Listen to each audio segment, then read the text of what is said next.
Hi everyone, this is तस्कीन खान और आप देख रहे हैं वाउ टीवी। 7 अक्टूबर को हमास ने इसराइल के निहत्थे शहरियों के ऊपर इंक्लूडिंग शीरखार बच्चों के ऊपर हमला किया।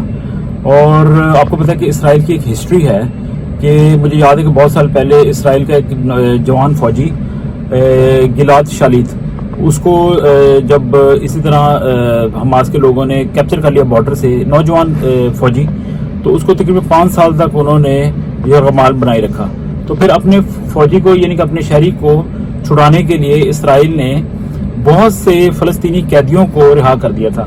यानी कि वो अपने शहरियों की, अपने बच्चों की इतनी वो कदर करते हैं, और अगर कोई इवन शहीद भी हो जाए इसराइली तो उसकी जो जस्ते खाकी है उसको वापस लेने के लिए भी वो बहुत जितनी भी बड़ी कीमत अदा करने पड़े वो करते हैं। यानी कि कैदियों को छोड़ देते हैं, एक्सचेंज करते हैं जस्ते खाकी के साथ, और फिर पूरे एजाज़ के साथ अपने बच्चों को, अपने शहरियों को वो दफन करते हैं, सुपुर्द खाक करते हैं। तो अब तो ये एक तरह से इसराइल के कॉन्शियस के ऊपर अटैक किया गया था कि नन्हे बच्चों को किस तरह बांध के उनके पेरेंट्स के सामने जलाया गया, और बच्चों को उनकी गर्दनें काटी गई, और फिर ख़वातीन की असमत दरी की गई, और बुज़ुर्गों को मारा गया, बुज़ुर्गों को हॉस्टल बना लिया गया, बुज़ुर्ग ख़वातीन को, आपको पता है। तो ये कहीं भी जंग में नहीं होता।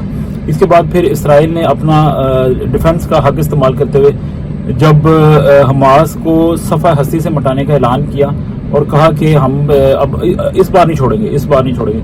तो अब ताज़ा तरीन सूरत हाल ये है कि मैं स्काई न्यूज़ पे देख रहा था कि जो हमास के सरबराह हैं खालिद मशाल, उनके बड़े अहम लीडर हैं, और अब वो थोड़ी सी ऐसे ऊपर से अकड़ लग रही थी। आई डोंट वांट टू जज एनीवन, लेकिन अब ये कि हमास ने क्लियरली कह दिया कि वो हॉस्टेज छोड़ेंगे, आप हम पे हमले ना करें। दूसरे लफ्ज़ों में कि वो तरले मिनतों पे आ गए कि इसराइल गज़ा में हम पे अटैक ना करें, तो उसके बदले में हम हॉस्टेज छोड़ना शुरू करेंगे।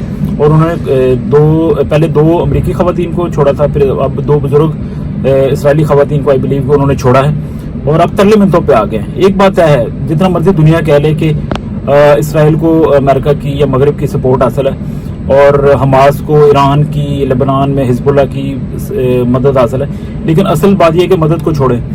आमने सामने जो 2 इस वक्त ग्रुप हैं, वो तो ज़ाहिर पार्टियाँ जो हैं वो इसराइल और हमास हैं। इनको ही चाहे बाहर से मदद मिले ना मिले, इन्होंने अपने थे तो अपने जो भी इकदाम करने हैं, ठीक है ना। तो अब इसराइल ने फिर भी इतनी ज़्यादा तकलीफ के बावजूद इंसानियत का सबूत देते हुए गज़ा में ह्यूमैनिटेरियन जो इमदाद है, इंसानी इमदाद है, उसके लिए ट्रकों को भी अलाउ किया है, और सारा कुछ जो कर सकते कर रहे हैं। अब इसके बाद आपको पता है कि कुछ दिन पहले गज़ा के अंदर एक हॉस्पिटल के ऊपर मिसाइल गिरा था, जिसपे तकरीबन 500 लोगों की हलाकत हुई। तो जानबूझ के इसराइल के ऊपर इल्ज़ाम आयद किया गया, पहले अमेरिकी इंटेलिजेंस ने, और अब येस्टरडे प्राइम मिनिस्टर जो ब्रिटिश हैं ऋषि सुनक, उन्होंने पार्लियामेंट के अंदर खड़े होकर कहा कि हमारी इंटेलिजेंस रिपोर्ट्स और एनालिसिस के बाद पता चला है कि ये गज़ा के अंदर से ही फायर किया गया था मिसाइल, जो मिस फायर हो गया और हॉस्पिटल के ऊपर जा गिरा। अब इतनी कंप्लीट इंफॉर्मेशन के बाद शर्मिंदगी होनी चाहिए, शर्म आनी चाहिए ऐसे लोगों को जो आंखें बंद करके तो इसराइल के ऊपर इल्ज़ाम लगा रहे थे। तो अब बात यहाँ तक आ गई कि हमास ने घुटने टेक दिए, तरले मिते कर रहा है खुलेआम, और अब यानी कि कान पकड़ लिए हैं। अब ज़ाहिर है उसको भी लगता होगा कि उसका सफाया हुआ चाहता है। तो हम पहले दिन से कह रहे थे कि आराम से बात करो, टेबल पे बैठ के बात करो, कोई तकलीफ है, कोई मसला है, लेकिन मामला जो है वो ज़ाहिर मज़हब के ऊपर बेस्ड होते हैं, तो फिर लोग भी चार्ज होते हैं। पाकिस्तान में देख लें, अरब ममालिक में देख लें, लोग जनाब जल्द से जुलूस कर रहे हैं। और अजीब और अफसोसनाक बात यह थी कि बरतानिया और अमेरिका के अंदर भी फ़लस्तीन के हक़ में या इंडायरेक्टली हमास के हक़ में रैलियाँ हुई, और अब British prime minister Rishi Sunak ने यह भी वाज़ेह कर दिया है कि जिहाद के नारे लग रहे हैं लंदन की सड़कों पे, तो ये काबिल कबूल नहीं, ये हमारी जमहूरियत के लिए प्राइम मिनिस्टर कहते हैं कि ये बहुत बड़ा ख़तरा है। और मैं कुछ दिन पहले भी और कल भी मैं देख रहा था कि जो पोलैंड के सफ़ीर हैं आई बिलीव के बरतानिया में, उन्होंने कहा कि हमें कोई प्रॉब्लम नहीं है ऐसे रेफ्यूजीज से और जो मिडल ईस्ट से लोग आते हैं, क्योंकि हम उनको लेते नहीं हैं अपने ममालिक में। इन अदर वर्ड्स तो वो कहते हैं कि मुझे तो ये लगा कि इनको कहीं और जाना चाहिए। तो बरतानिया को भी सीखना चाहिए कि ऐसे लोगों को अपने मुल्क में घुसा लिया जो अब इनकी सड़कों के ऊपर जनाब नमाजें भी पढ़ते नजर आएंगे और नारे भी लगाते नजर आएंगे। तो अभी भी वक्त बिगड़ा नहीं है, ऐसे लोगों को आप ना लें जो आपका अमन ख़राब कर रहे हैं और खुदा न खास्ता करेंगे। लोगों ने होम मिनिस्टर सुएला ब्रेवरमैन पे तो उंगलियां उठाई थी जब उन्होंने कहा था कि मल्टी कल्चरलिज्म जो है वो काम नहीं कर रहा बरतानिया में। تو اصل میں تو غالباً ان کا اشارہ یہی تھا کہ جو لوگ برطانوی معاشرے کے اندر فٹ نہیں ہوتے, چاہے معاشرتی حساب سے یا قانونی حساب سے, تو پھر ایسے لوگوں کا کیا فائدہ.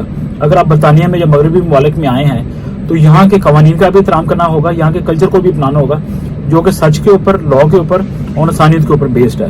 اگر آپ کی حرکتیں یہی رہیں تو پھر آئی ایم ناٹ سرپرائز کہ آپ کو یہاں سے بے دخل بھی کیا جا سکتا ہے, فارغ بھی کیا جا سکتا ہے. کوئی بھی گورنمنٹ جو ہے اپنے شہریوں کی حفاظت کے لیے یا اپنے ملک کی حفاظت کے لیے کوئی بھی اقدام اٹھا سکتی ہے. سو سیدھی سی بات یہ ہے, پنگا نہ لو. پنگا لو گے تو پھر برداشت بھی کرو کہ جب تمہارے اوپر جوابی وار کیا جائے گا تو پھر تم کان بھی پکڑو گے, ترلے بھی کرو گے. لیکن آئی ڈونٹ تھنک سو کہ لوگ آپ کے مگرمچھ والے آنسوؤں کو مانیں گے یا قبول کریں گے. تو بات صورتحال بڑی واضح ہے, اور آئندہ پنگا لینے سے پہلے کئی بار ان کو سوچنا پڑے گا کہ اسرائیل کے ساتھ پنگا لینا ہے یا نہیں لینا. تو اسرائیل کو دعاؤں میں یاد رکھیں, یروشلم کے امن کے لیے دعا کریں, اور ایسا کرنا ایک مسیحی ہونے کے ناطے سے ہم پہ واجب بھی ہے, اور امن کی دعا کیوں نہیں سب کو کرنی چاہیے. اور اپنا بہت سا خیال رکھیں. Thanks for watching, God bless you. اور اگر ابھی تک آپ نے واؤ ٹی وی کو جو خداؤں کی وجہ سے آپ کی انڈیپینڈنٹ وائس ہے سبسکرائب نہیں کیا, کر لیں, اور جتنے بھی نئے سبسکرائبر ہیں ان کو خوش آمدید. Thanks for your time, God bless you.